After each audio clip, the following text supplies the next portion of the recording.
నిన్ను చూస్తా ఉంటే నాకు మండిపోతా ఉంది. మండితే ఐస్ గడ్డలు పెట్టుకో. నువ్వు నీ అహంకారం చూపించావు. అన్నం పెట్టినంత మాత్రాన తప్పుని ఒప్పు అని చెప్పాలా? మూసుకోవాయా? ఇన్నాళ్ళు మూసుకునే ఉన్నా. ఆ రేవంతుడు తెగ పొగుడుతా ఉంటే చూసి తట్టుకోలేక నోరు తెరిచిన. మీ సినిమా వాళ్ళకి సిగ్గు లేదా? పరాయి వాళ్ళ పంచనం ఉంటూ భజన చేయడానికి? హలో సైకోరెడ్డి, మాది సినిమా ప్రపంచం. ఇలా పులివెందుల పంచాయతీలు మాకు అవసరం లేదు. మీకు రేవంత్ పంచాయతీ బాగుందా? గుంపు మేసిన వల్ల ఏమి కాదు. నువ్వు ఏనాడైనా ఇలాంటి సమ్మిట్లు పెట్టావా?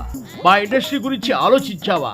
సినీ పరిశ్రమకు ఏం చేయకుండా మళ్ళీ మాట్లాడుతున్నావు చూడు. Hats off. అబ్బబో, ఏందా ఆలోచించేది? నా దగ్గరికి వచ్చి బతిమలాడితే ఆలోచించేవాడేమో.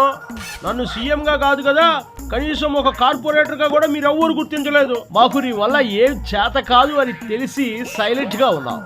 అయినా అయిపోయిన పెళ్లికి బజిత్రీలు ఇప్పుడెందుకు? అప్పుడే మీరు నన్ను పొగుడుంటే ఇప్పుడు నాకు మండేది కాదు కదా.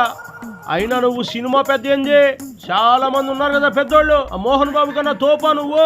ఎవరు తోపో ఎవరు అట్ర ఫ్లాపో తెలుగు ప్రజలందరికీ తెలుసు.